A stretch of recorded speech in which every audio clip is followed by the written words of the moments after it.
will introduce you to Glynis Clacherty, who is from South Africa and who did her PhD at University of Witwatersrand some years ago.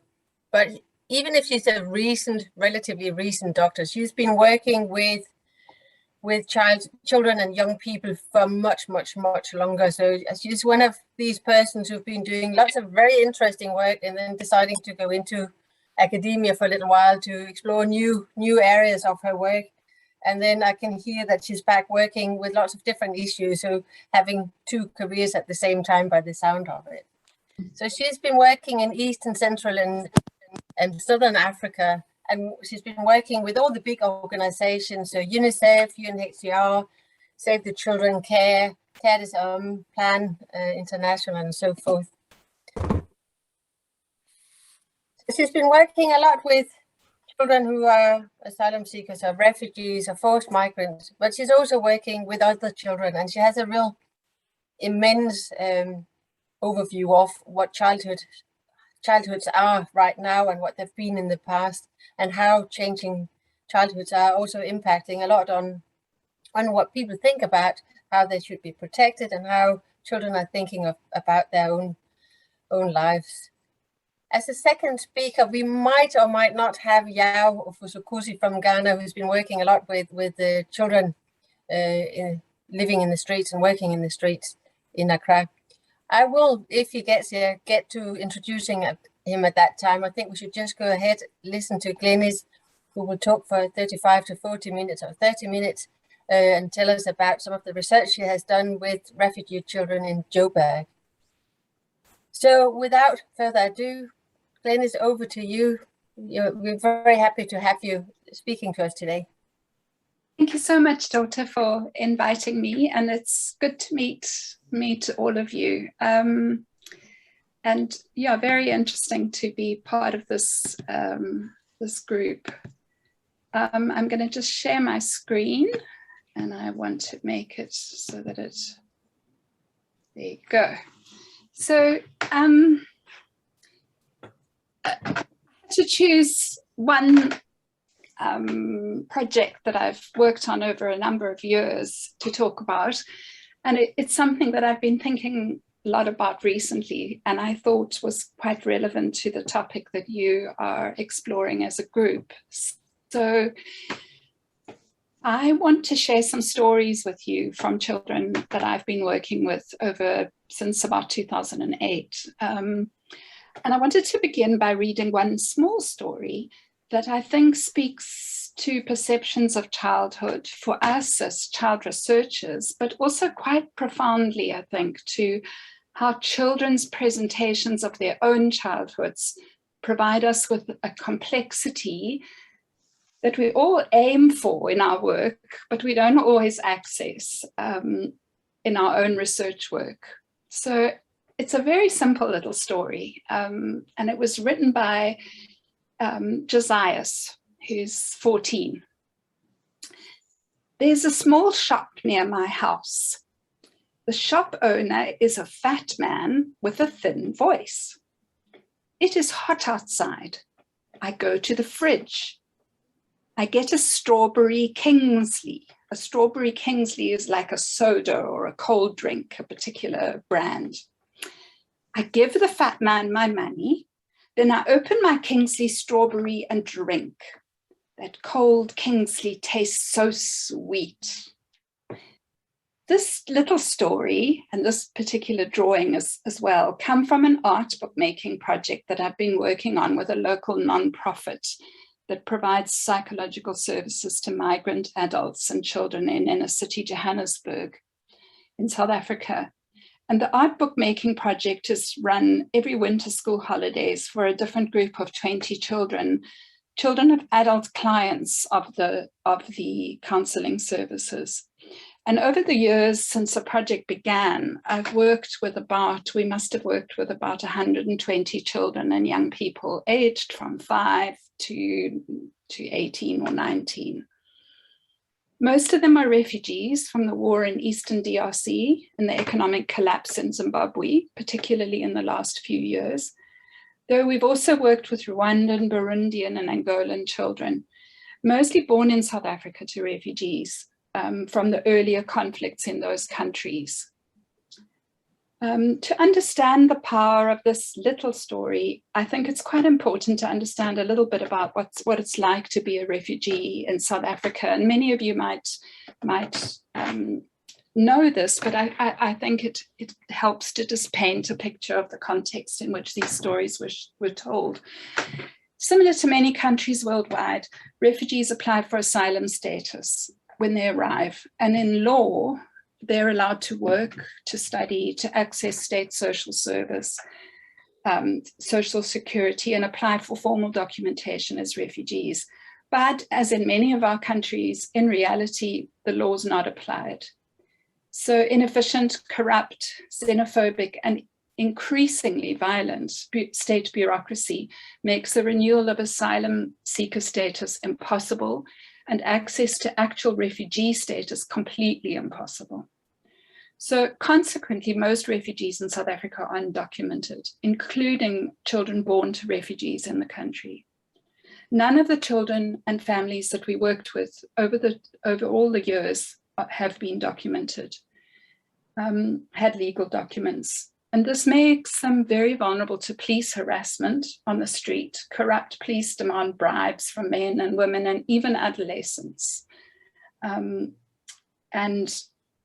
this creates almost a constant fear of going outside for some of the children's parents and the children themselves, particularly those who've been through traumatic experiences in DRC. And we're seeing increasingly children coming in from Eastern DRC who've been through quite traumatic experiences.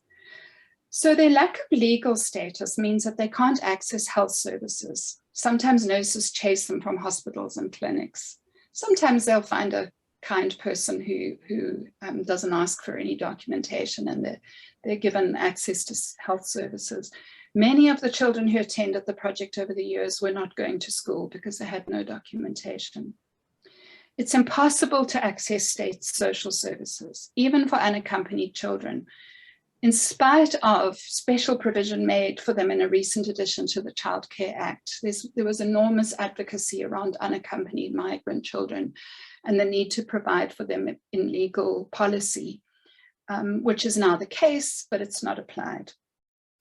Mostly because of ignorance of the law and anti-foreigner attitudes amongst the officials.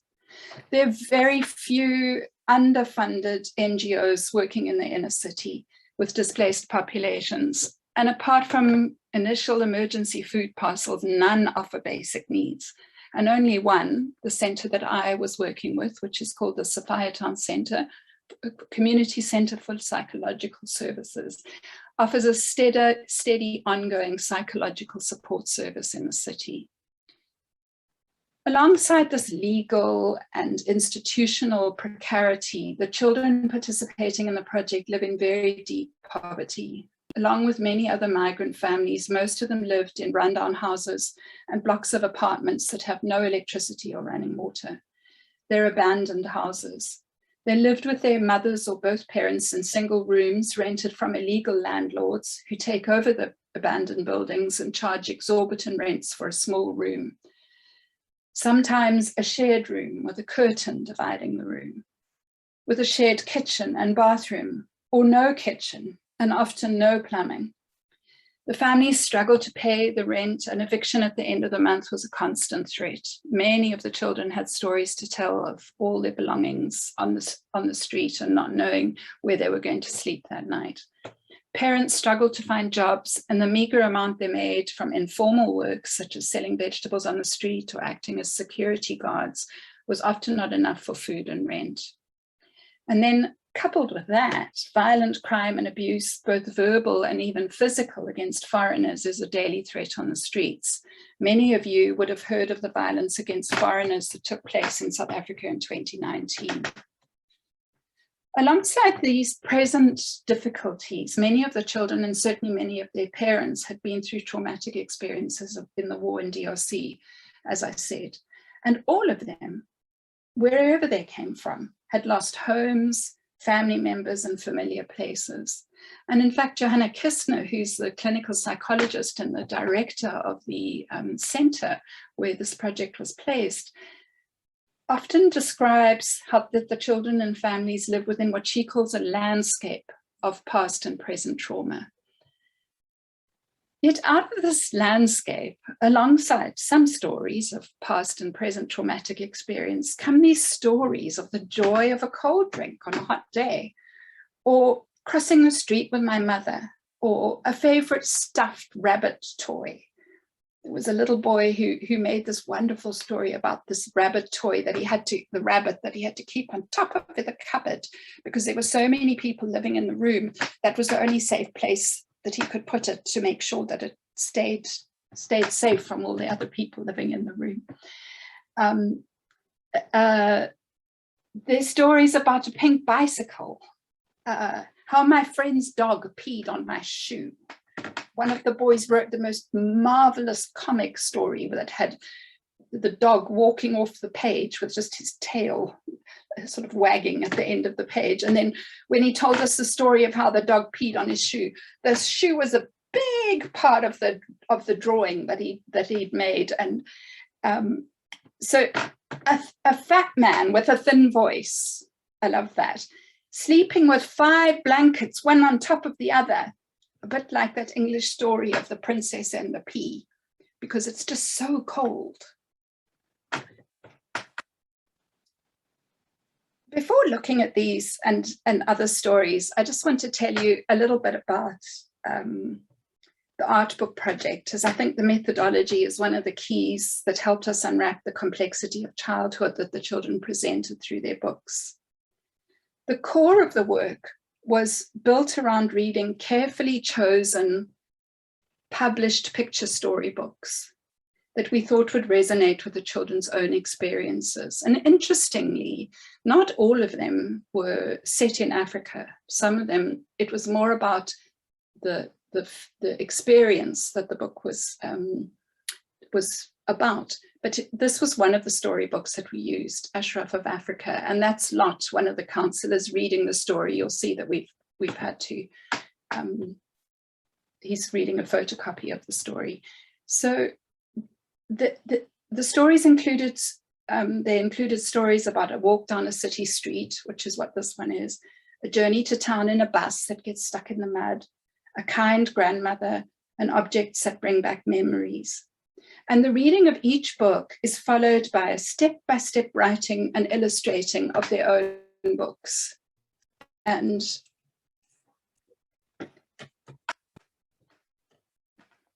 page by page in response to each story. If they chose to, they could explore the journey that they'd made, loved ones they'd left behind, or objects that evoked happy or difficult memories. Equally, if they chose not to, they could explore each of these topics in a simple, non-threatening way, like Josias chose to do. His walk in the street included buying a Kingsley strawberry on a hot day.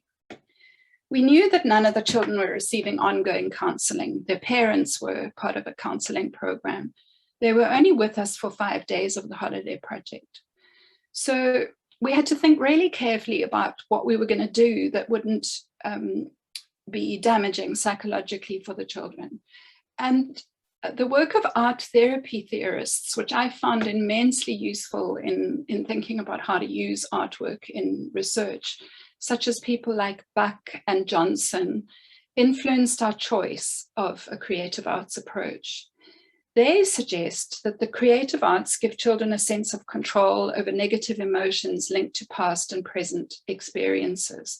And this is something that I'm sure you'll be familiar with, that if children are working with drawing and painting, for example, the picture's external to the self, and particularly the emotions. So if they did choose to draw a difficult event or experience, there was some measure of psychological protection for them. We also decided to use mixed media. So you would have seen there was painting, and here this little girl is using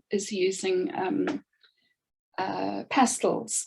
And that was very much influenced by previous work that I'd done with a community artist who describes her approach as I offer the children a wide range of art-making options. Her name is Diane Belvering, and she's talking here, so that the children can lose themselves in the process. And that's what you can see happening in this picture.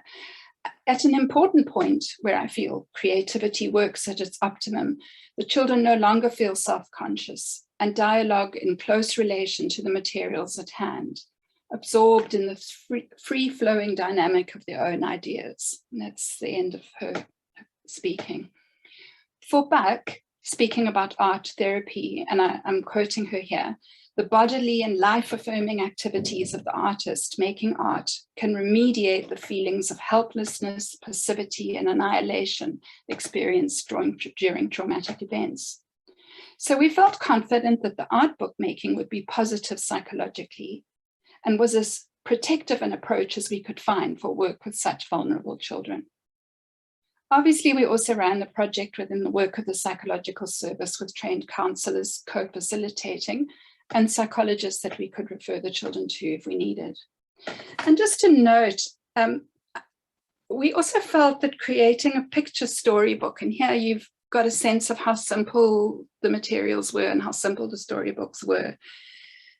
A storybook has a predictable step-by-step, page-by-page construction of picture, then words. And we thought it would be a particularly useful form because it provided this protective structure, but also space for the children to express a difficult topic if they wanted to.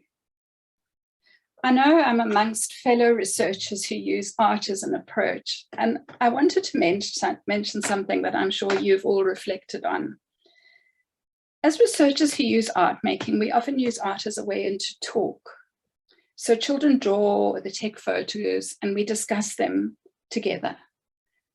As in, for example, Harper's work on photo elicitation. I think that particular term is quite interesting because it's about you take a photo to elicit something from it. But in this project, the artwork stood alone. The choice of what to draw and the words in the storybook were left completely up to the children. There were no questions asked. There was no probing. There was no set agenda. There were just these storybooks, and then they went on to make what they wanted to. Building on Coley's work in the UK, which I know many of you will be familiar with unaccompanied children, we knew that we could rely on the children's own sense of self-protection in the process. And I had long discussions, and it's something I've learned from working very closely with my colleague, the clinical psychologist who's specialized in work with children who've been through traumatic events for many years, is to trust the child's sense of what they want to share and to leave it open, because if they share something that's traumatic, they're at the point where they feel that they can share that. They might not want to talk about it, but they feel they can draw it. So I've learned very much to allow the children, and I've realized over the years that you can trust children, and they'll know when it's not the right time. In fact, I've had experiences of working for clients, particularly in the UN, where we've been asked to, and this is an interesting thing that we could talk about, but you know how very often the experiences are kind of categorized in an NGO context in a very technical way. So you get before, pre-flight, flight, post-flight. And that's how being a refugee is explained in many UNHCR documents. And I was asked once to do some work with refugee children in camps in Southern Africa. And I was asked, please fit in with the UNHCR, pre-flight, flight, post-flight. But actually, we were looking at children's experience of living within refugee camps. So the pre-flight, actually, I kept thinking, we don't really need to ask children about that. Nor do we really need to ask children about the flight experience. We just need to focus on what they would call post-flight. Anyway, I did in the first workshop, I used activities that looked at those three things. And I realized quite quickly, I mean, one of the children actually told me, she came to me and she said, it was a Rwandan child. She said, in the picture that we had, the art activity that we'd done, which was about the house where I used to live and leaving that house. She said to me, I can't draw that. I'll have bad dreams. And I thought, exactly. So I actually just didn't do what I was told to do. And I left those drawings out because that wasn't part of the research that we were doing. So I've learned to trust the children, even very young children's ability to say, I can't draw that, Glynis, that'll give me bad dreams. And for me, that's kind of been a symbolic event in my own journey as a researcher. Okay, I went off script there, so now I have to find where I was. I think it's important to note how important it is for us as researchers to reflect on our sometimes unconscious bias towards trauma narratives. Stories that describe the kind of inequalities that I described earlier. Stories that describe what children have been through. And I think particularly when you're an engaged activist researcher, as many of us are, those stories become important to us as we see them as powerful advocacy tools. And I think they are, and they can be. Yet, I want to illustrate that given the choice, children can tell us stories outside of those trauma narratives that perhaps give us much better understanding of the complexity of their experiences, and which can be equally useful tools for advocacy. Here are 3 examples from this particular project. That's one of the books, just to give you an idea of how by the way, the children dictated, if they couldn't write, they dictated what they wanted in their stories. There was a whole process where we worked with a draft. And then I went away overnight and typed up the drafts. So you'll notice that some of them have typed text, and then we cut them up and we turned them into these picture storybooks. That's a seminar in its own right, but anyway. So here's one of the stories. This is a yellow bus. I am inside this bus. I'm going back to my country, Congo, DRC. I wish we can go back to my country. My mother says she doesn't. She says, we'll go next time. This makes me sad. How better to illustrate the longing for home? The next one I want to read is titled, Everyone Goes to Malawi. We used to stay with my grandma and mom, and here they all are, my cousins, Christina, Tandy, Junior, and Auntie lived with us. My grandma would teach us games. It was a good time. Then Junior went to Malawi, and Grandma went to Malawi, and Auntie and Christina went to Malawi, and then Tandy went to Malawi. It was really sad. No one would stay with us. How better to illustrate family disintegration caused by displacement? Just 2 small pictures and a little story. And then this one. This house is in Congo. I like this house. We had our own toilet and we had our own bathroom. We had a garden. I was planting in my garden. My mother told me her mother was teaching her to plant, and then she was teaching me. I planted tomatoes and spinach. I did it alone. I would take tomatoes to my mother and she would say, thank you. We left that house and now we have no garden here in South Africa. Again, how better to illustrate the loss of landscape and lifestyle associated with displacement. Here's another one that I love, which I just had to read to you. I remind my mum of my grandmother because I look like her and I have her name. I never knew her. She only saw me when I was a baby. My mother said I looked like her, so they gave me her name.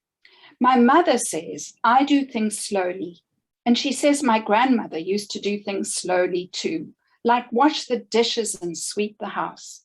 When I am slow, my mum says, oh, you are so slow.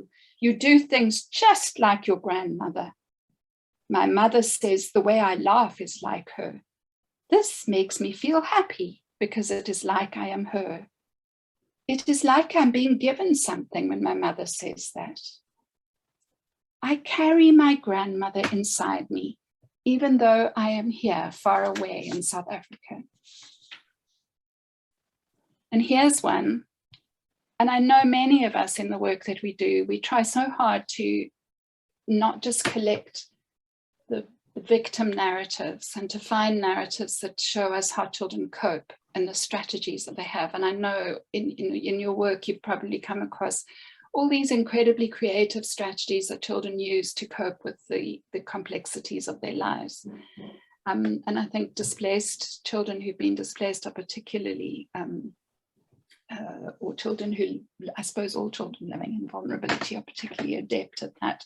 But this is what Ali does. I'm Ali, I'm 11 years old. I was born in DRC, but now I live in Joburg.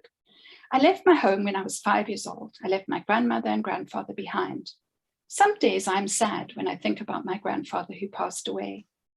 You can be sad about people you don't even know. When I'm sad, I lie down on the grass and I look at the stars in the night.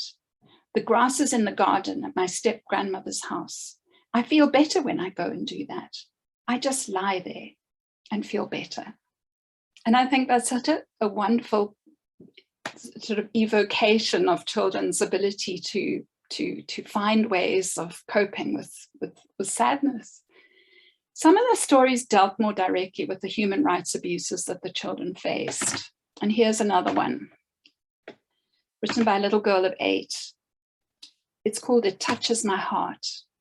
This is my house in Johannesburg. The door is open. There's a curtain in the door. Can you see the detail, by the way, of the door with the curtain in the doorway? And those of you who are familiar, who've worked in Africa, will know in East Africa and West Africa, that's a very common thing to hang a curtain in the doorway.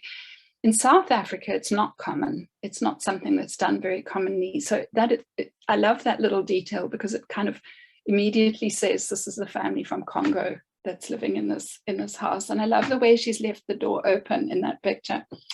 This house is dirty and the glass for the window is out. When it is cold, we even use 5 blankets. That's where that one comes from. And here's a drawing of them fast asleep with their 5 blankets. And every time she read that, she would chuckle at that point as if that was a funny thing. We have to use 5 blankets. In this house, I think maybe there are 10 people. In the top, there are Congo people. And this side, there are South Africans. They are bad. They say, why have you got clothes that are torn? And they say to my mother that she's like a devil and every day she flies up. That touches my heart and I feel bad. I think, why are they doing this to my mum? It makes me want to leave that house. Apart from the powerful way it describes xenophobic attitudes and the reality of living in South Africa for many displaced children, there's, as you may have noticed, there's one small thing that I love about that last story, and that's the 5 blankets. And she really chuckled every time she read that story. In fact, she went, she was one of those little 8-year-olds who had very important things to say. And the 5 blankets she thought was really just not the right thing. And the 5 blankets lead me back to the other stories, like the first one that I read. Stories that give no hint of displacement or violation of human rights, simple stories of every day. And over the years that I've worked on this project, since 2008, the children have created so many of these simple everyday stories. And here's one written by a 6-year-old. Every day, my mother comes to fetch me after school. I feel happy when mummy comes. We cross the street with many cars. My mother says, look right, look left, look right again. These stories of the everyday, I think, are so important because they provide what Chinua Achebe, who's writing in one of his essays in 2013, he calls it a balance of stories, which I think is an incredibly useful and interesting phrase. And for Achebe, a balance of stories is, and I'm quoting from that 2013 essay, where every people will be able to contribute to a definition of themselves, where we are not victims of other people's accounts. And so many children are victims of other people's accounts. For example, particularly refugees.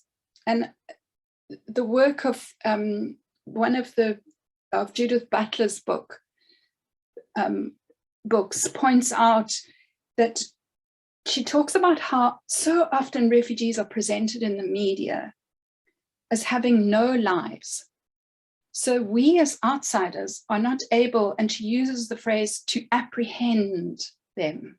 And I think that's also just such a powerful phrase. As outsiders, when you read in the newspaper, it's so easy to turn away because the problem is too big, too solid. You can't apprehend the individual within that narrative. But I think it's not only media that disembodies. I think development and aid agency discourse does as well. And people like Joe Boyden and Berman have written quite a lot about this, and I'm sure you've come across that work.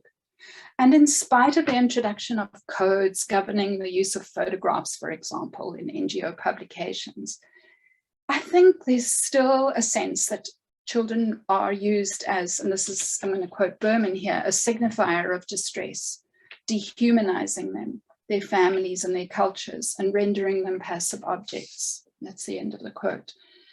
And I think sometimes we as researchers, in spite of our awareness of the issue, we often apply a paradigm of vulnerability, and sometimes we don't even know we're doing it. Partly, I think particularly we get caught in that trap as activist researchers because we see and we experience and we interact with children in the context of their vulnerability. And I think, for example, the recent dialogue around the impact of COVID on childhoods is somewhat complicit here in being a paradigm of vulnerability. I know that most of us work within what James and Pruitt in the 1990s called an emergent paradigm for the study of childhood, and I'm quoting here, where children are actively involved in the construction of their own social lives, the lives of those around them and the societies in which they live. That's the paradigm that most of us come from, that childhood studies paradigm. And I know that our research questions go beyond a focus on vulnerability. We ask children about their strategies for survival. Some of our projects are focused on that itself and coping. We work within the concept of resilience, of children's ability, vulnerable children's ability to bounce back.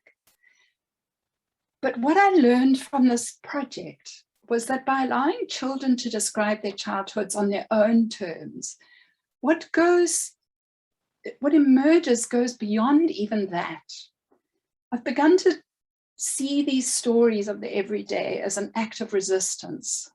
And there's at least two levels, I think, and at which the stories express themselves as acts of resistance.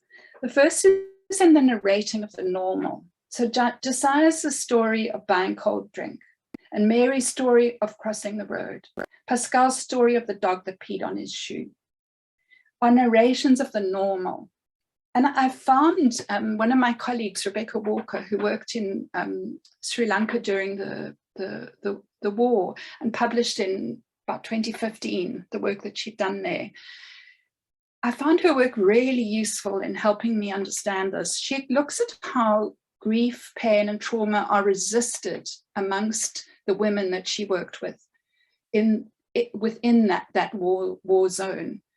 And she talks about how trauma is resisted through the normalcy of small daily tasks and actions, through the planting of trees, fishing, cooking, and sewing. Men and women resist and create small, safe spaces as they continue with their lives. And she talks about people sewing while there's bombs going off in the background. She's not saying, and nor am I saying, that doesn't mean we need to respond to the vulnerability of children, there's no impact of that on the psyche or on the person. But I think what's so useful is this idea of creating endurance every day is a very powerful idea, and it resonates with work that you probably know, De Soto's work from 1984, his idea of a tactic. mean, he's the kind of philosopher of the everyday and amongst anthropologists, I suppose, de Certeau. And for him, a tactic is a creative response to the overwhelming of the weak by the strong. And this is a quote here: "Whether the strength be that of powerful people or the violence of things or of an imposed order." And if you think about what I described about the lives of these children, they need tactics. They're living in this incredibly imposed order given to them, imposed on them by powerful people. In the art book project, we've begun to understand the small stories of everyday life in the same way, as tactics, as celebrations of normalcy, as acts of resistance in a landscape of trauma. The stories claim that I am a child who walks to the shop to buy sweet juice on a hot day, who plays hide and seek and catches a bus to go to the zoo. I'm a child who crosses the road while her mother holds her hands. I'm not merely a refugee, an unaccompanied child, a migrant, a child living in poverty. Lastly, and perhaps most significantly, I think what we've started to understand is that these stories provide us with what Achebe is talking about, that balance of stories that he asks of us. These are not stories of refugee childhoods or African childhoods or poverty childhoods. These, as Achebe would say, these children are not victims of other people's accounts. And the stories from the Art Book Project make a statement of advocacy about being a child refugee in South Africa. I think it is a deeply political act for some of the most marginalized and vulnerable as these children are to speak out in this way, and allowing those who've previously been invisible to be seen through a balance of stories. Those whose lives have not been worthy of notice can articulate how they are not disembodied children, but children just like we were once. We all remember going and buying a cold drink on a hot day or crossing the road.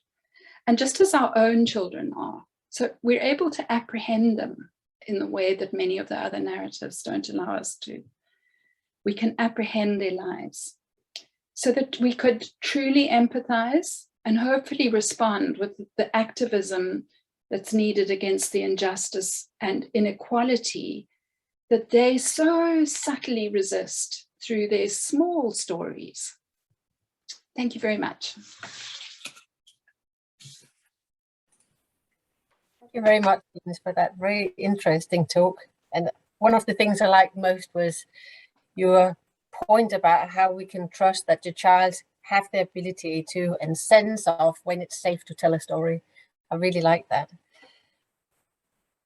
I would like to open the door 5 minutes for questions straight for Glynis, but we will have a wider discussion after Yao's presentation afterwards. So just 5 minutes for very specific questions if you have any. And just, I'm not sure if I can see any hands or anything, otherwise just open your mic and start speaking. Michelle. Oh no, let somebody else go first. I was one of the last to put my hand up. Maybe Angie, I think, was the first up. Thank you. Thank you, Glynis. I found that really moving and fascinating. And I wanted to ask a question about adults, about when you say that the children know their own boundaries, you know, what they feel safe to share through the art project. And I just wondered if you'd had experience of doing similar work with adults. I have done similar work with adults, and I think it's different. I've never thought about this, so I have to kind of work it out in my mind. My experience of working, and this is usually alongside the clinical psychologist that I've mentioned, and in research work sometimes, what often happens with adults particularly in the, I think it takes longer with adults. What often happens with adults in the first few sessions where you work with this kind of work is that they have this big story, and this, it's kind of like, and they have to talk about it. And one of the things that we've learned to do is to work, if we're working with adults, is to, and one of the things that the psychologist that I work with does is we never work over a short period of time, because it's almost as if people have to tell a story. And what you get very often in the first session are these long narratives that go on and on and on and on and on and on. And you have this feeling of not wanting to interrupt, but knowing that they need to say them, as if they've kind of been keeping them in it. So it's quite different from the children, whereas the children are much more content. I don't know why that is. You very seldom have children doing that. And then what happens with adults is, as you work and as they build trust in each other and in you, or as they feel more settled psychologically, I think, I'm not a clinical psychologist, but as they settle psychologically, this is my observation, you're able to get to those nuances, those complexities that you see in the children's stories. You're able to see the like that story about the grandmother that has all those layers in it. You get those kinds of stories, but it's almost as if people have to get rid of this angry story, or the hurtful story, or the traumatic story first. So it's kind of I think it is different, and you would use a different strategy, I think. I do still think that you can trust adults not to share what they don't want to. And I've even adolescents, actually older adolescents, I've had experiences where I've worked, for example, in a refugee camp with adolescents, older, 18, 19, and there's almost total silence. Nobody wants to talk about anything. You get this kind of almost like a resistance, or a I'm not going to talk to you silence, which is a very powerful way of them expressing their power, their personal power. And I think you just have to acknowledge that and realize that that's what they're doing, because they're so powerless in so many other facets of their life.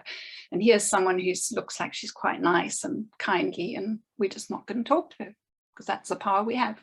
So I think it is different according to the age. But I also think that adults, there's a sense of, even though they sometimes give that huge long narrative, there'll be pieces of it that really you do not hear. The pieces, the unmentionable. That's what David White, with the narrative therapist, calls it, the unmentionable. The edge of existence. Lester's work talks about the edge of existence experiences. They don't talk about those. Those come later. So I think there is a sense that adults also have that, but I think it's quite different. I don't know if it's a kind of observation answer. Thank you very much. Thank you. And then I can't see who has hands up. So if you can, could I come in now? Because actually probably mine yes, does follow. And then just a quick question and a quick answer, and then we'll move on. Thank you.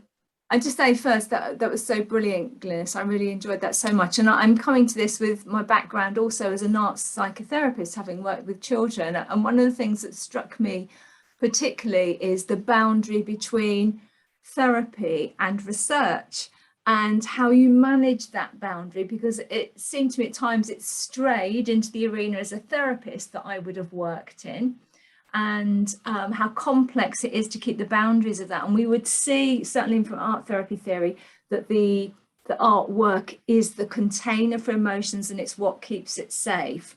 And the issue about metaphor, and when you push out of metaphor into verbalization, and when you make the choice to do that, and I really liked the way that you were thinking about that, was the child can make the decision about when to push that themselves and when not to, because I don't necessarily think that children or adults always know when is the right time to reveal something. And certainly as a therapist, you often see people moving in and out of wanting to talk, regretting talking, and so on.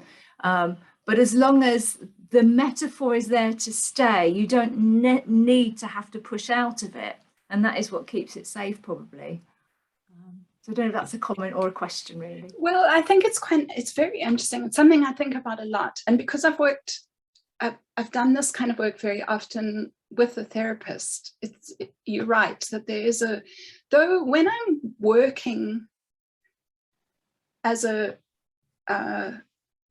researcher, and it's a research project, and I'm using the art, I'm very clear about the fact that it's not therapeutic, which is why, for example, a clinical psychologist, a psychologist or an art therapist would ask questions about it, knowing the history of the child and all the rest, whereas I would not explore that. For me, that's not territory where I go. So, and when I train, say, a team of us that are working with children, I'm very clear that that it's not a therapeutic interaction. It's a research interaction. But I suppose I use, what I've found is it's quite difficult to find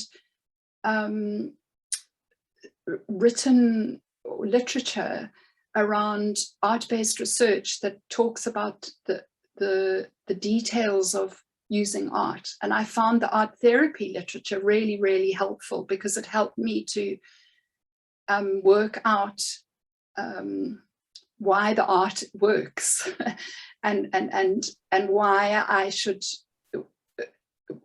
it's important to just let the drawing speak for itself. So I've used the art literature, the art therapy literature has helped me tremendously to understand where the boundaries are between art and research.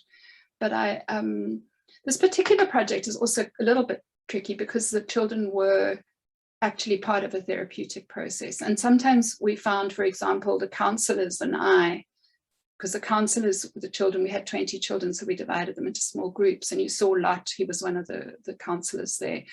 They work in a counseling context, so often they would ask all sorts of stories and questions, and I had to sometimes, we had these conflicting, we had very interesting discussions. So yeah, I think that's a really interesting question. But just to say that I found the art therapy literature incredibly helpful in helping you think through why an art-based approach allows for ethic exploration of very difficult topics for children. Yeah.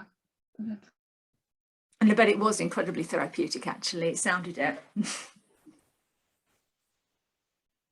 Thank you. I'm going to stop the conversation right now and move on to Yao's paper, because then when he's presented with his work in Ghana, we can then have a couple of questions on his work, and then we can broaden out for a discussion of the two papers together. So let me introduce Yao Ofosu-Kusi, who is the Dean of the School of Management Science in the University of Energy and Natural Resources. And now you might think, what has that to do with childhood?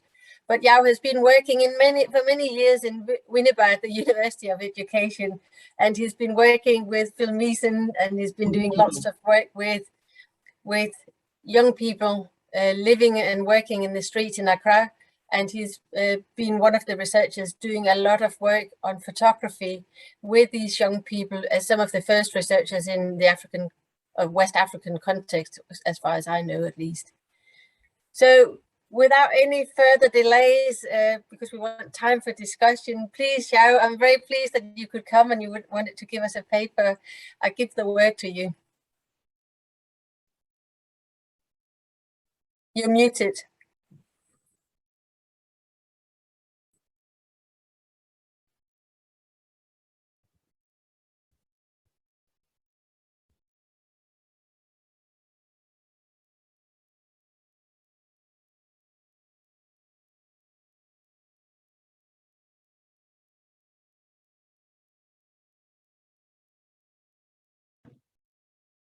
Good.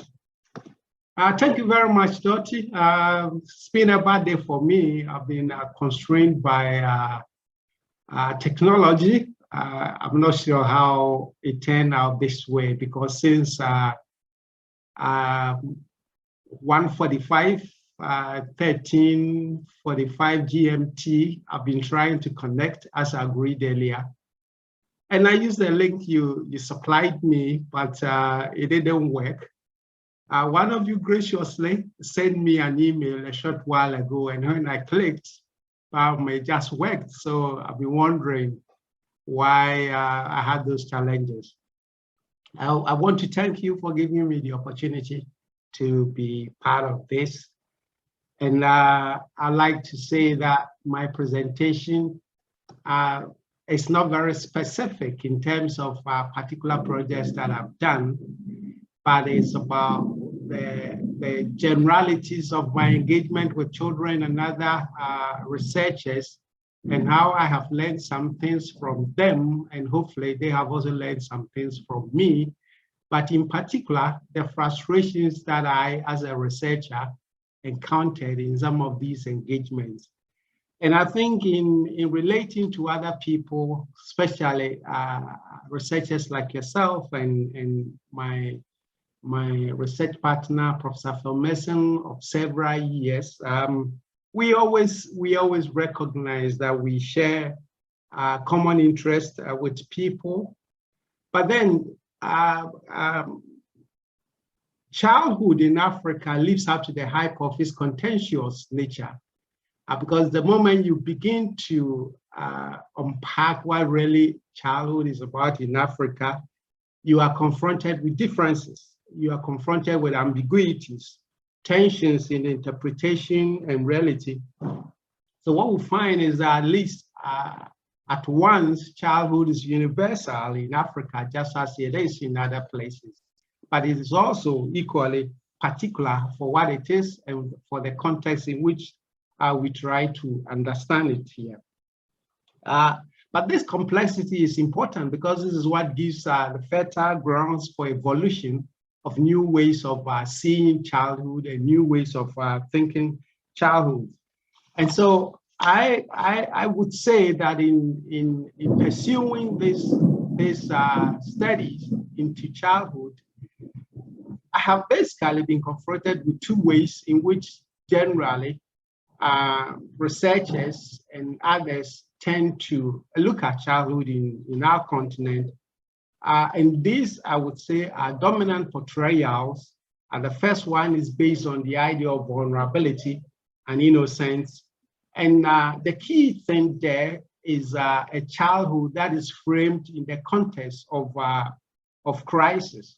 And these crises, as I suppose you will know, are usually displayed vividly in dismal statistics, whether it is the IMF, World Bank, UNICEF, or whoever that is presenting the East West. It may not be very pleasant, but what it tells us is that we are looking at childhood from constraints rather than possibilities. And in that respect, we tend to see this pervasive view of childhood as one that tends to think of children as passive individuals, whereby their capabilities and abilities, agency, potential to do things for themselves and even on behalf of others are not fully captured in that narrative. And then there's a second image, which is also one that James et al. In 1998, in some of their conceptualization, considered it as the tribal child approach to looking at childhood. And in this sense, children's experiences are aggregated as indigenous and unique. And unfortunately, usually social transformations that take place in other places, and presumably should be taking place here, are discounted because of the presumption that these childhoods are far removed from the forces of modernity. But what is most reflective about this is the fact that it is assessment and the view of childhood that is usually from a distance through the lens of others.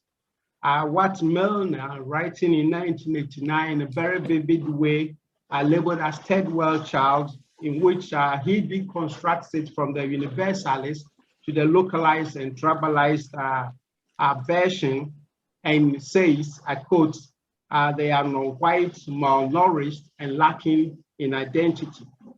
Now, as I go on with my presentation, we may unfortunately see that he's not very, very far from the truth. But then there is also the view from several points of view that these smacks of colonial mentality, and it is sometimes quite deprecating because it tends to discount possibilities and the other positive sides of childhood in this nature and focuses exclusively on the lacking aspect. Now, in my research on childhood in Ghana, it has always been premised, not because I prefer that, but because this is also one of the dominant ways of looking at it, has been premised largely on the idea of childhood based on the child-centeredness approach, which of course, as we all know, is a synthesized model which originates from the West, which is situated in Western culture, ideas, and history, and which to a couple of people, for instance, Maldovo Torres, Mingelo, Ndovlo Gazeni, and others, are based on resilient colonialism that are manifested in globalization and inherent sociality. Now, for that reason, we tend to see this as one-dimensional model because it is premised, it is based, is articulated from a particular culture that is then reinterpreted to be significant for the rest of us, what Moose 2004 calls deterritorialized entity of childhood. But this global ideal and what I think we can label as a dominant paradigm is given a lot of credence by the United Nations Convention on the Rights of the Child, a document which my country, Nigeria, Democratic Republic of Congo, Kenya, Togo, etc., every African country, barring Somalia, if I'm correct, has ratified, and for that reason, gives a lot of weight to the convention. But as Dross, writing in 2013, argues, the convention articulates a universalist catalog of rights that originates in a culturally specific conception of children. The precious child of 20th century neoliberal thought about the self-governing individual.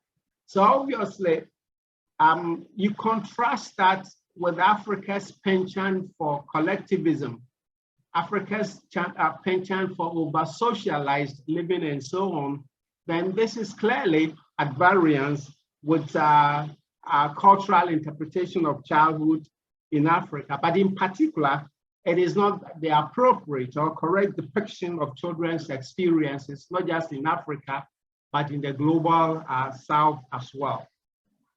But then we may want to ask, what then do Africans or what then do Ghanaians think of childhood in their context?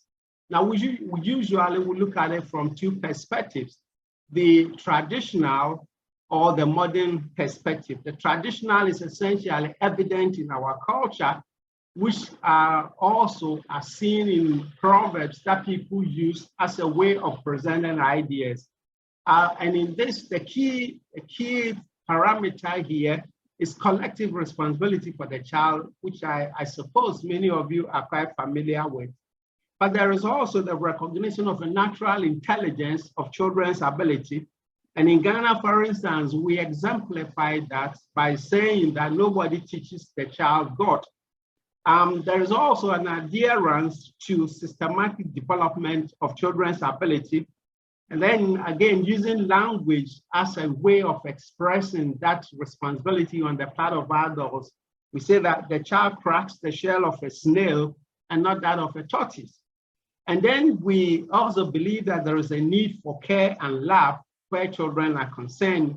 Again, there's a familiar saying that a child collapses under the weight of adult responsibilities. In other words, you're going to have to raise the child by systematically, progressively, introducing that child to responsibilities as they mature physically, as they mature mentally, and as they develop the capacity to handle responsibilities that are commensurate with their years and stage of development. Now, quite related, not parallel, I should say, to this is the modern way in which the middle class in Africa, the middle class in Ghana tend to think of childhood. You know, it is not completely separated from the traditional idea that I have just put up, which I said is very much focused on collective raising of the child and the use of traditional practices, you know, to bring this child to a certain level. But here we find an intersection of the modern way of thinking of what childhood should be and the traditional way of thinking of what child should be. But then this version is strongly influenced by the convention, by the African Charter on the rights and on the welfare and rights of the child, on various local legislations that many African countries have promulgated. But then in looking at this, the two ways that I have raised, we see ambivalence in how we conceptualize childhood in Africa, whether one is thinking of the modern sense or is thinking of traditional approach. We value children culturally and socially, but there are also problematic notions of evilness, of laziness, of lack of rights. Unfortunately, these are sometimes infused in children's, in child rearing practices, especially when one begins to interrogate children's presence on the streets or children's engagements in various forms of labor.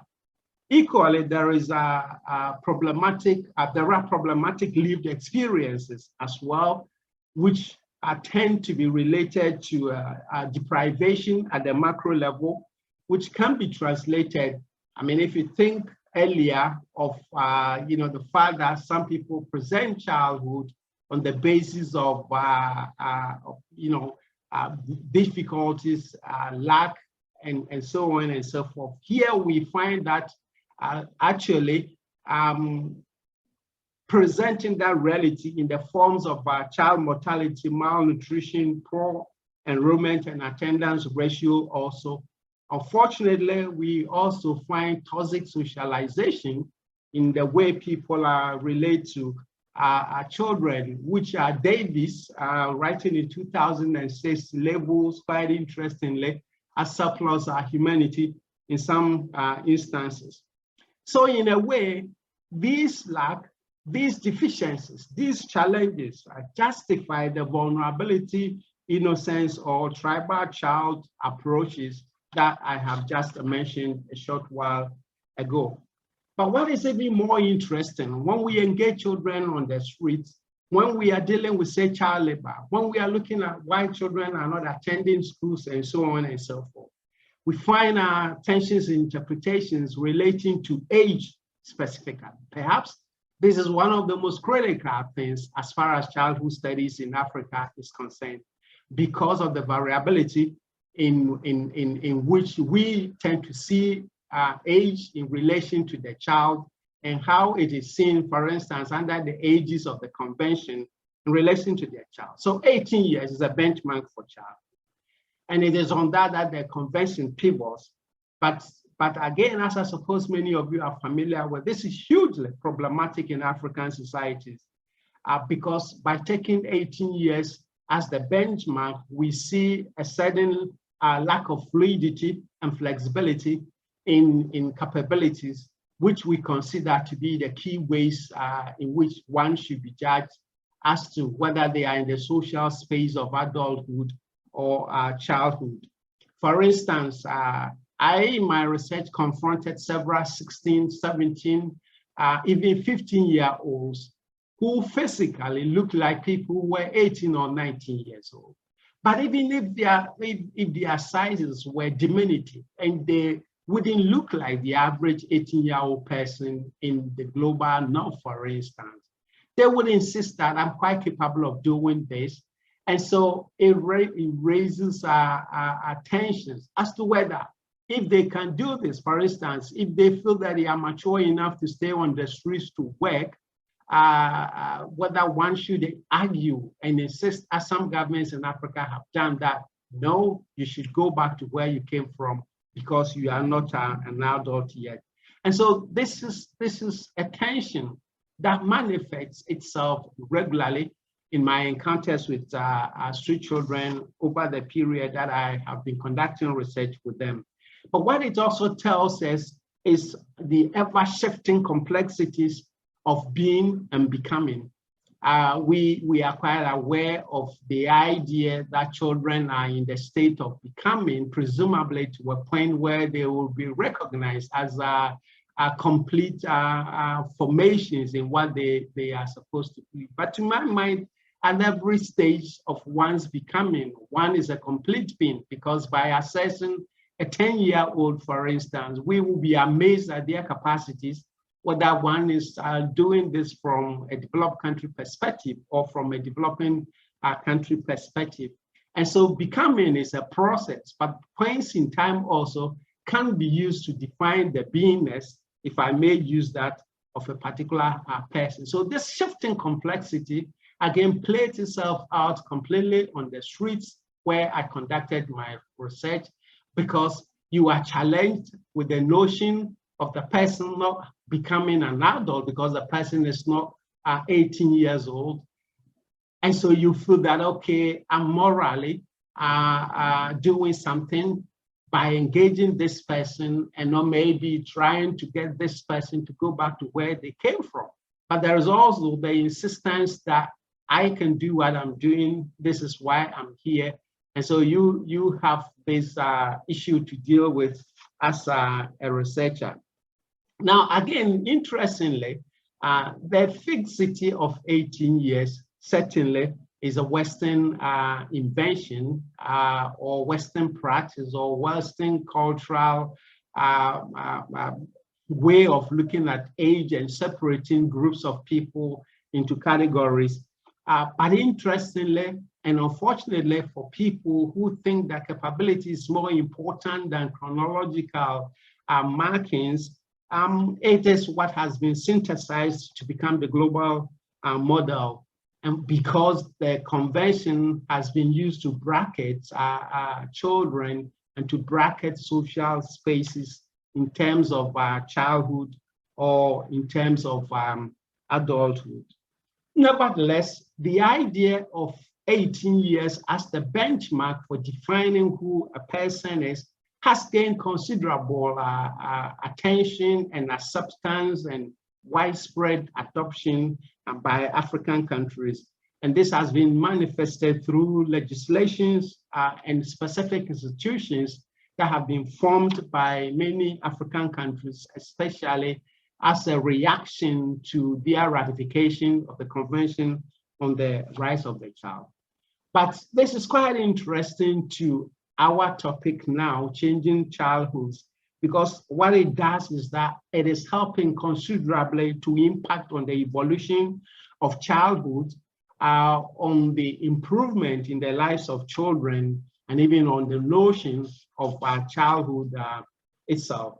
And so, as I noted a short while ago, countries on the basis of this have come out with specific legislations besides the African Charter on the rights and welfare of the child. In Kenya, for instance, we have the mini bill of rights for Kenyan children, which is Article 53, and in paragraph 1, it says that every child has the right to be protected from abuse, neglect, harmful cultural practices, all forms of violence, inhuman treatment and punishment, and hazardous or exploitative forms of labor. Now in Ghana, also, we have the Children's Act 1988, Act 560, which provides a great deal of protection for children in the form of different parts, all the way up from Part 1 to Part 6. And there we have the rights of children codified. We have parentage, custody, access and maintenance codified. We have fosterage and adoption, employment of children, institutional care, etc. All these get their basis and their roots from the convention. because many of the clauses that we find here, the paragraph, the parts, the chapters, etc., are related to a great deal to what the convention says. And in particular, in conducting research and in the applications of these laws that African countries have done, education has been used as an important way to try to change childhood over the years. We all recognize that education continuously impacts on childhood everywhere, whether we're thinking of the global north or we're thinking of the global south. But in the particular case of global south, it leads considerably to progressive improvements in the lives of children. And not only that, in my research on the streets, for instance, I found that it empowers children by shifting or moving some of them away from child labor, because as I have tried to argue elsewhere, every hour a child spends in school is an hour spent away from some form of hazardous labor or some form of abuse or some form of exploitation if that child previously was embedded in that kind of social relation.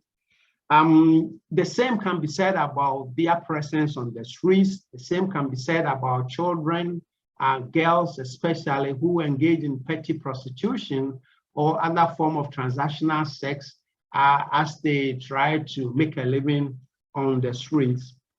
And so we see through the research, different versions from different disciplines, and through my own research, that there's been substantial progress across Africa in terms of the fact that more children are now in school. There are falling levels of illiteracy.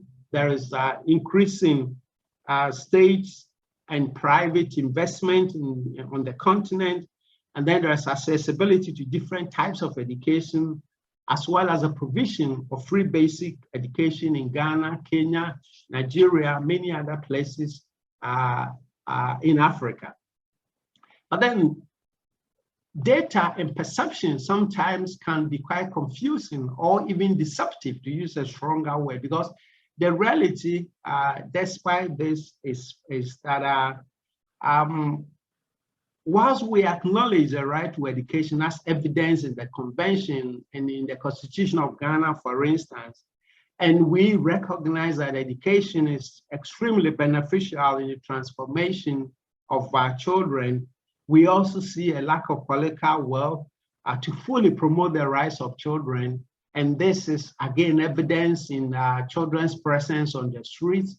And when one begins to interrogate their presence on the streets and questions are posed to them as to why they are there, one gets answers about, school fees that they have to pay, very minor things like not having footwear to, use to go to school, or parents' inability to pay the fees that they have to contribute to the school coffers, regardless of the fact that governments will promote the fact or the idea that they are providing free education. Increasingly, also, we see governments offloading responsibility through increasing cost sharing, monetization of the right. And this, as research shows, at least my research shows, are important reasons why we have our children on the streets. But then, if I still think of the presence of children on the streets relative to my research, then there is a critical point that comes here in terms of transformation of childhood in Africa and in terms of its impact on children's lived experiences. And this is urbanization of many African countries. Presently, it is a burning fire across the continent. Some would argue that it is consistent with the economic estimations that as the African countries also try to become more and more developed, there will be increasing proportion of the population moving from the rural areas to the urban areas, where a good number of available jobs and well-paying jobs might be available, I should say. But then in relation to that, or corresponding to that, is also an increasing number of children who move from the rural areas to the urban areas. In fact, my research brought me face to face with not only first generation street children, but second generation and even third generation street children, presumably are children whose mothers or fathers, but mothers generally were born on the street and they have given birth to their own children on the street. But urbanization and the resulting informality is quite critical, not just in the transformation of adults, but in the transformation of children and in the transformation of childhood, largely because the preponderance of petty activities and the ability to earn incomes on the streets, to make friends, and even to improve personal well-being of these children.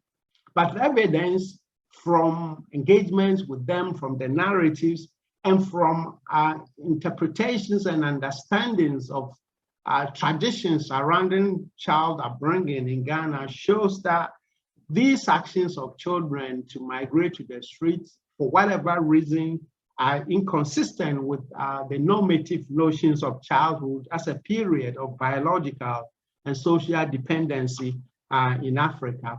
I would even say that it is a rebellion against the normative obligations, what Mason and myself called calculated intransigence. And so we find that contemporary African children are better informed and are aware of events. And this is largely due to the ubiquity of our mobile phones, internet, radio, TV broadcasts.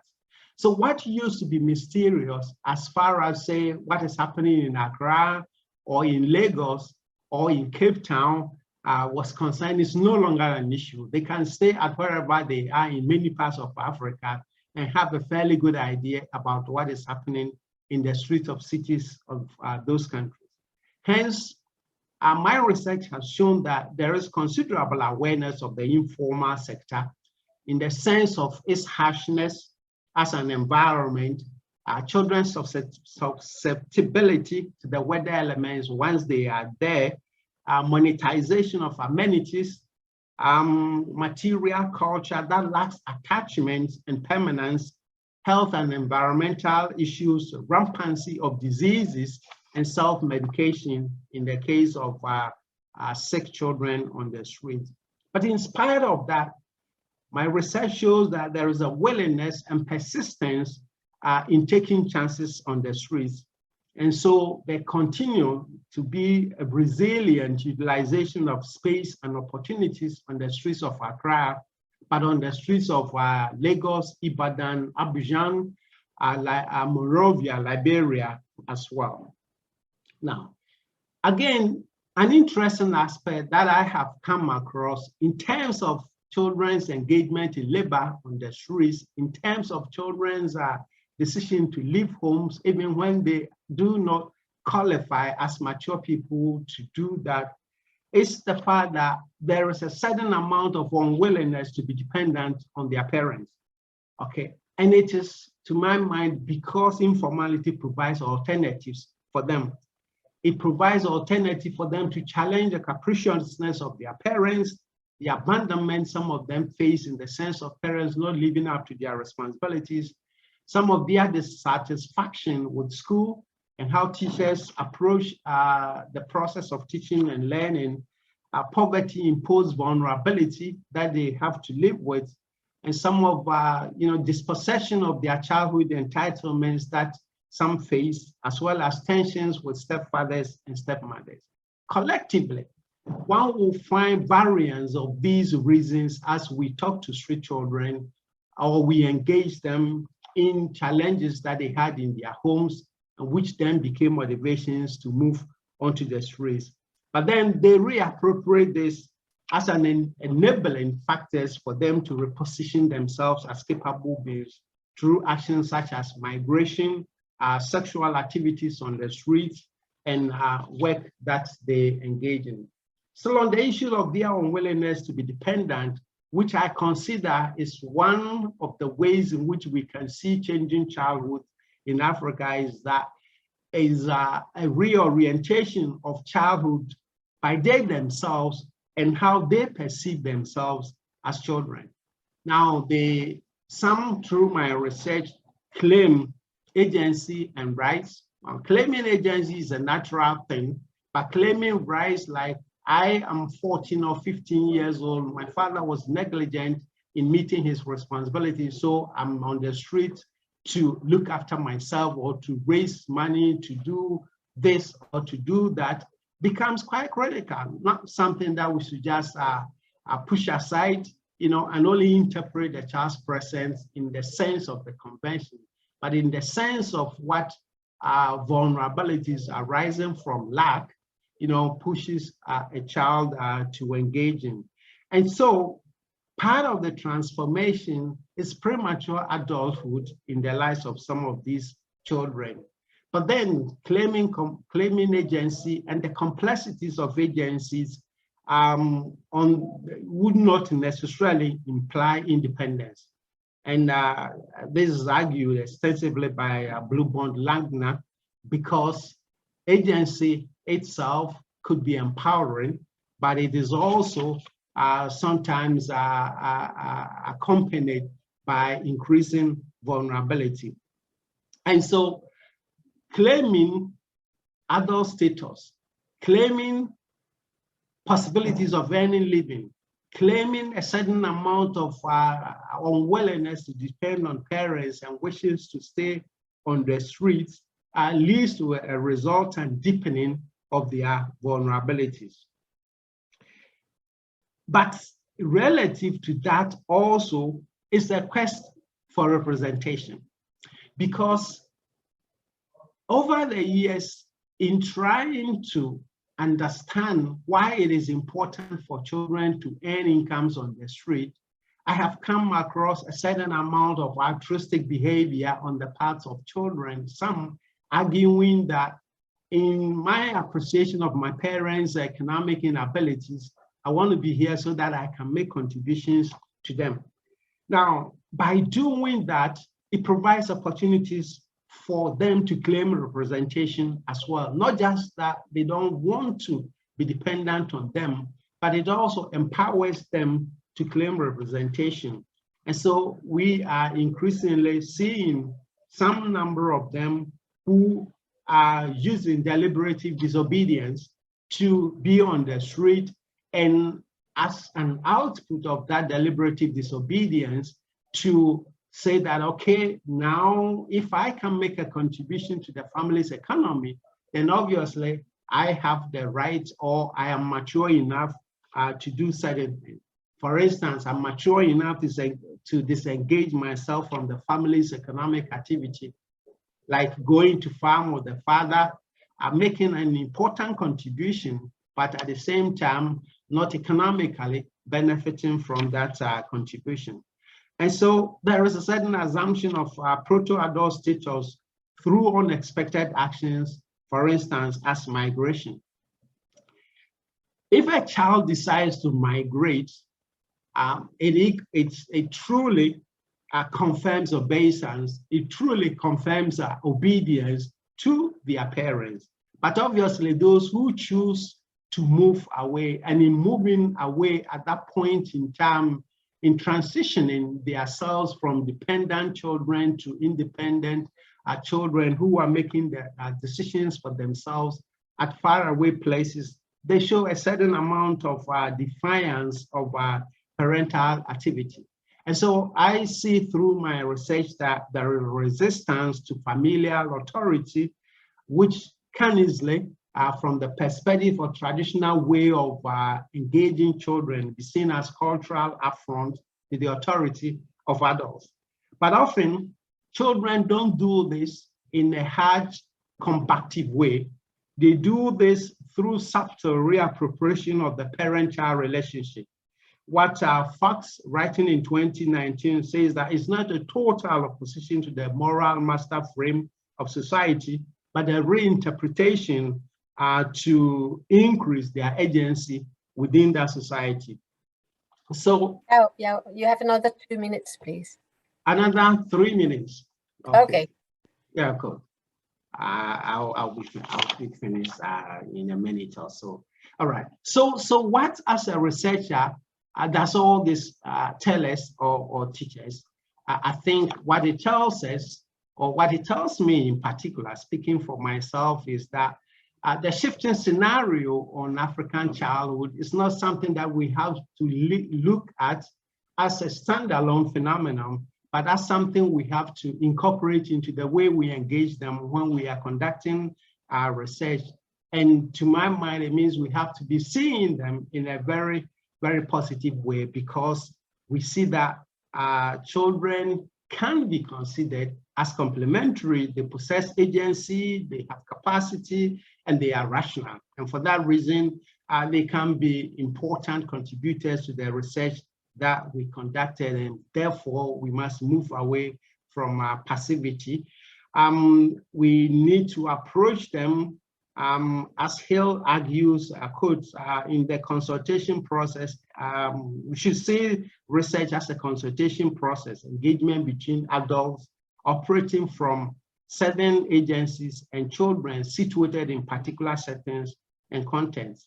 Hence, I think that our research should be looking much more on participatory research through, for instance, photography, videography, the child as research approach. And obviously, by doing this, we will be promoting their skills and self-esteem.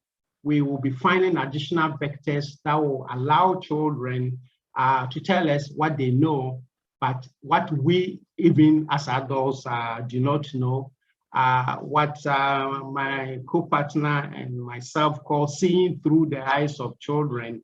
And by doing that, engaging them in the endeavor of research and not imposing our views on that. So on taking a broad view on the shifting, the changing of childhood in Africa, I think some of the thoughts are that whichever way we look at it, there will always be ideological differences depending on economic backgrounds of people, depending on social backgrounds. In Ghana, for instance, even depending on ethnic backgrounds.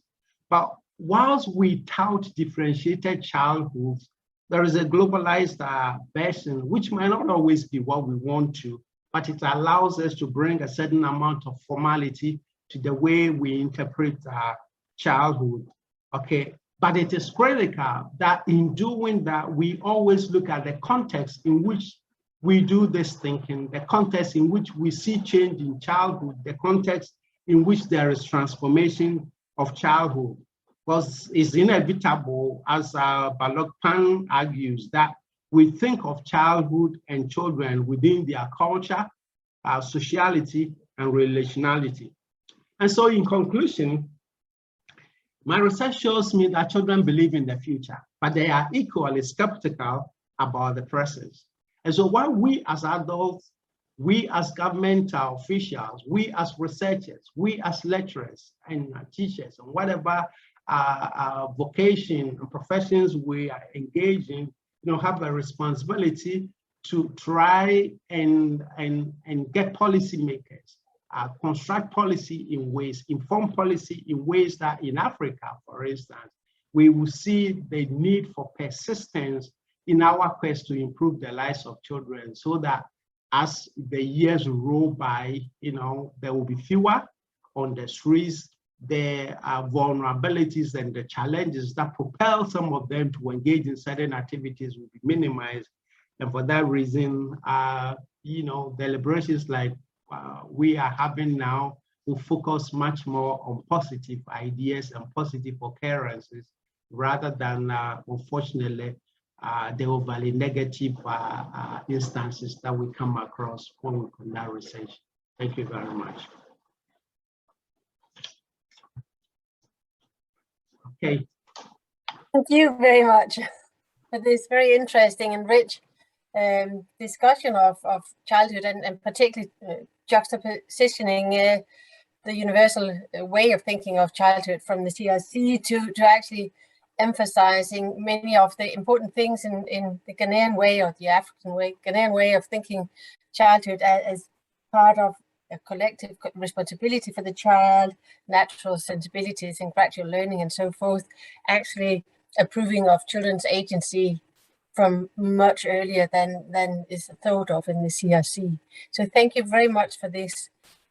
Let me open the floor for specific questions for about 5 minutes, and then we go out and discuss the two papers together. So please, if there's anybody who has questions, let me know. And I might not be able to see hands, so. You have one, Glynis.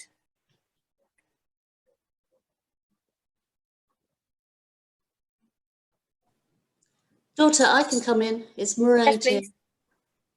Oh, let me put my camera on, sorry. Thank you very much for your talk, very interesting, and lots of the issues that I can see and understand myself from my experience in West Africa in particular, but elsewhere too. I guess the first point I want to put is that somehow you created an idea of the school as being a safe haven. And I think my research and the research of others would suggest that isn't the case. So, you know, 1 hour in school is not necessarily an hour away from labour or work. Yeah. So there's a big question there about schooling quality, the accessibility of schooling, that we need to draw together with reconfigured notions of childhood. And the second part of that is to invite you to say a little bit more about the gendered dimensions of what you just presented to us, which I thought was great. So thank you very much for that. Okay, should I? Okay, good. Thank you very much. And yes, the point about an hour away from school is an hour from exploitative labor is quite a big one. But I think that the school system in Ghana, I'll be very specific, not West Africa gender, is very much challenged, right? There are rules and regulations that govern how teachers should relate to school. The schools, many of them are incapacitated in the sense of what teachers must use to make learning an enjoyable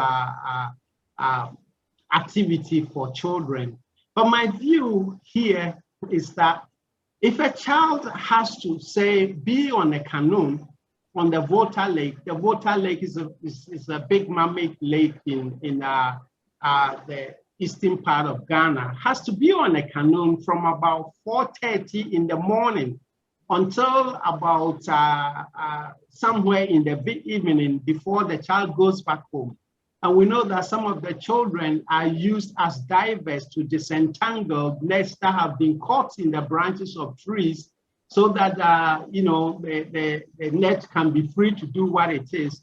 I would argue in this case that no matter what the challenges a child faces in the classroom, relatively, that is an easier challenge than facing this kind of all-day labor in such a very, very dangerous situation. But having said that, I absolutely agree with you on the challenges that children face. Now, there is a tragic, there has been a tragic occurrence in Ghana in the last few days. And if any of you have been following events in Ghana, you would have noticed that a teacher in one of the riverine areas took some children to go and work on his farm. And on the way back, the canoe in which they were traveling capsized, and 10 of the children drowned. This is an absolute tragedy. Now, the teacher, according to the rules and regulations governing how teachers must relate to children, had no business taking any child to go and do any private work for them, but he took them nonetheless. Now the state or the government is going to charge him with manslaughter. So you are right there. The classroom is not always a safe haven, but then maybe speaking in relative terms, in some places, it probably will take away some of the burden of engagement in child labor.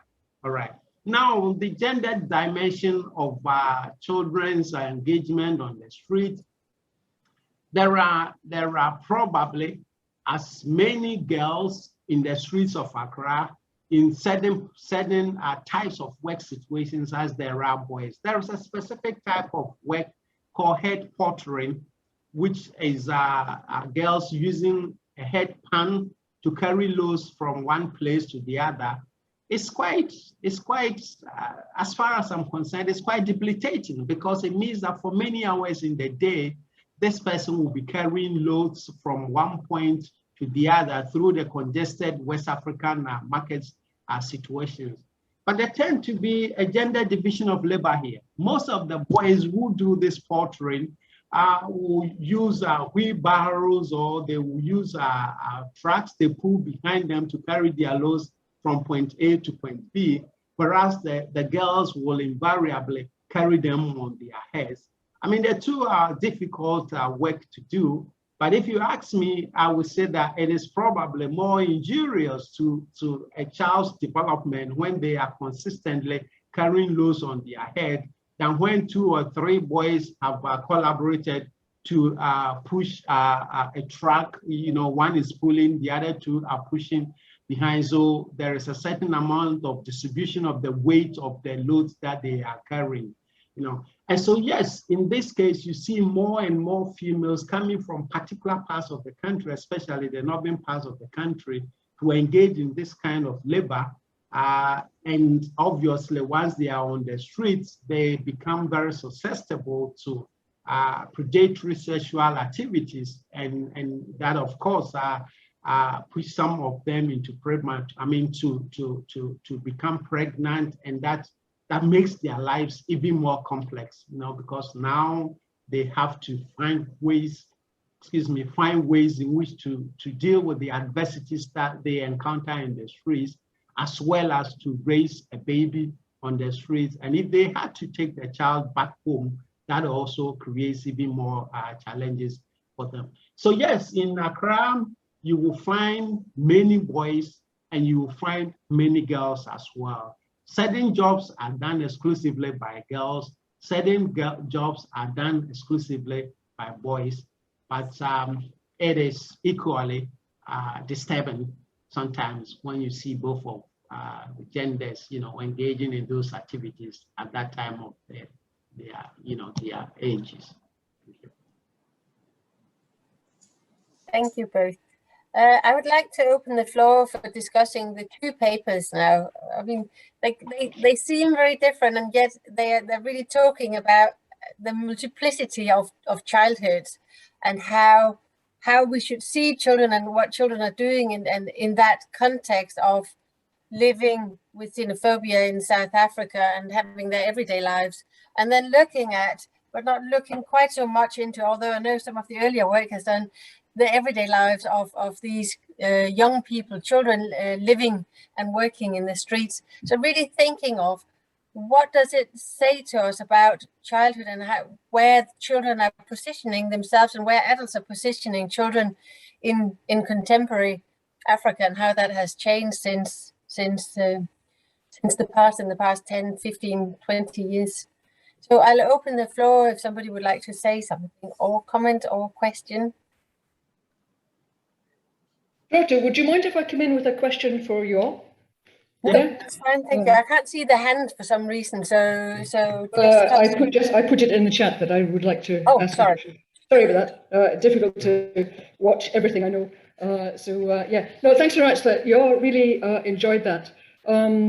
Actually, I was prompted as I heard you to think of, literature on transactional sex. And the literature on sex for grades. So it relates to Mairead's point about the kind of, what is happening outside school in terms of work and hazardous work is not so far away from the realities of schooling, in fact. But thank you for your answer on that one already. I really appreciated, going on to my own question, how you presented a critique of the colonial traces that continue to shape how we understand childhood and the assumptions of universality and so on, the critique of chronological age, etc. But it's just in relation to the ways that you're emphasizing agency, independence, empowerment, and so on. There is something here for me that says there is a residue here of modern understandings of the self that continue to inform, in slightly problematic ways, how we get beyond a liberal sense of the sense that individualizes and which the school is actually responsible for reproducing too. So I suppose my question is about how, is there a theoretical language that we can use to move beyond those slightly unhelpful, I think, understandings of agency that does attend to context in the rich ways that you describe. I suppose that's what I'd like to talk about, because that language permeates international development language too, and actually contributes to constructions of deficit very often that I hear you resisting yourself. Thanks very much. Okay.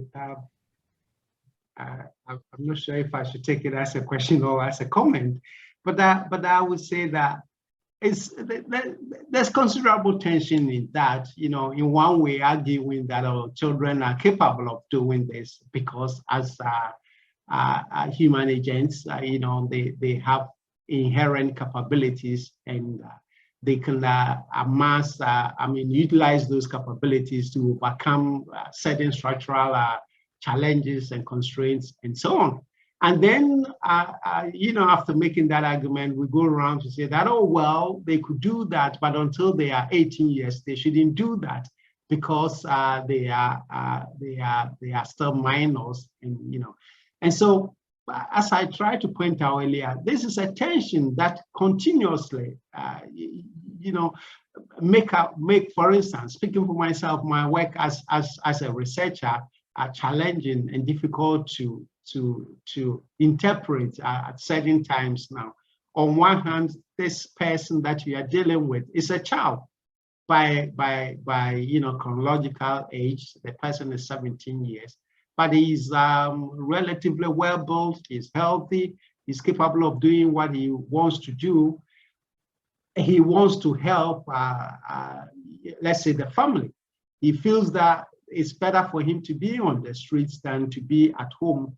And yet you say, now go back home and come next year when you are 18 years so that he can work and make a contribution to the family. So the two are always in friction, and maybe the governments, as they have been doing, just will say that, okay, regardless of your agency, you are still legally a minor, and so you're not going to be allowed to do this.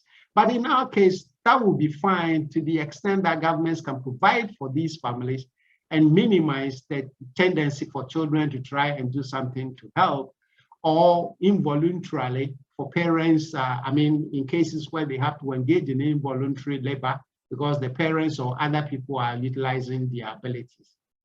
So this is my take on that. Yeah. Thank you. Glynis, do you want to say anything on this point as well?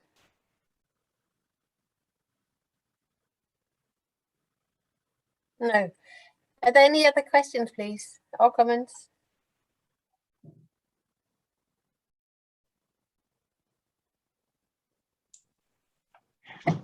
Rebecca? Yeah, I was trying to think of formulating a question that might bring together these two really fascinating. Thank you, Yor. I loved your presentation too, as Barbara and Mairead have indicated. But I wonder whether there was a question that sort of brings together the richness of Glynis's presentation and yours as well, Yor.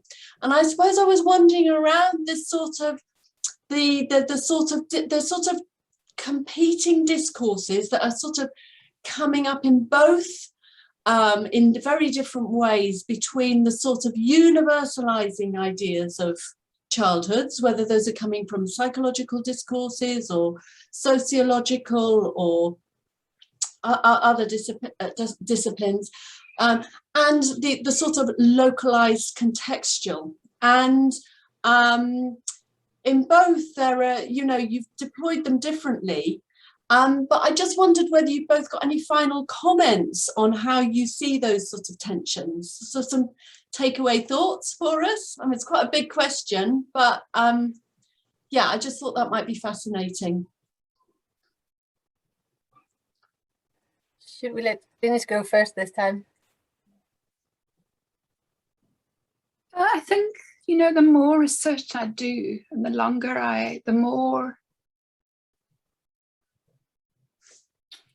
different children in different contexts that I interact with, the more I think that contextualizing, which is something I think that you're always talking about, is so important, in that tension between the child and the context. And I wonder if this doesn't also address the issue of the way we use the word agency as well, in a way. You know, as we did some work, just as an example, we did some work for around girls on the move for Save the Children in Johannesburg. And we worked in different areas of Johannesburg. I mean, it's a big city like Ghana. And we found enormous differences between the girls' lived realities in one area from the other. And that's in Johannesburg, and that was amongst migrant girls. So we also found huge differences between where the girls had come from. There were differences in their lived realities and the way they coped. And we found differences between the different ages of children. And I mean, one of our recommendations to Save the Children from that work, and that was just in working in one city, was your programming, because it was commissioned to feed into the Children on the Move programming that Save the Children does across the Southern African region, and in fact globally, was you have to contextualize the programs. So we found in one area, for example, that they could access informal means of earning a living, which completely changed their lived reality. And the kinds of programs that they needed. We found that many of them were young mothers. So that was another group. So every time I do work, I come away with a sense of the absolute need to move away from the sense of homogeneity and the way that the NGO discourse creates that myth of homogeneity, and how we really have to work against it. And it comes down from, I mean, I work in a lot of NGOs, and that's why, but it comes from the donor down to the program manager. I mean, you just see it. You just have to open a report and you look at the acronyms. And those acronyms relate to individual children, different children in different places. I mean, OVC is a classic, but there's also UASC, unaccompanied and separated children. There are family tracing and reunification, FTR. So that for me symbolizes that homogenizing of children. So the more I do this work, the more I feel the sense of how important it is for us to start with understanding the place where we're working and the place where the children are, whether we're working as programmers or researchers or policymakers, and to try and move away from this kind of gathering of putting the idea of children being the same.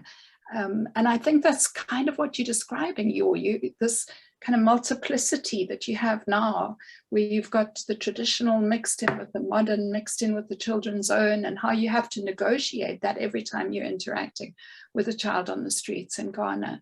So that would be, for me, I mean, I would move away from this idea of a globalized childhood to even saying it's much more complex than that. And part of our advocacy as researchers is to illustrate that. And I think there's some really interesting work being done in the NGO sector around moving away from this homogenizing of children's experience.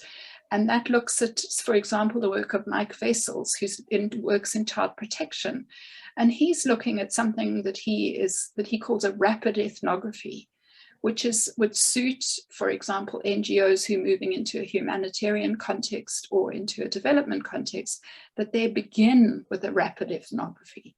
So to really understand the context and to contextualize the work that they're doing. So that would be my kind of closing thing. And I think we as researchers have the skills and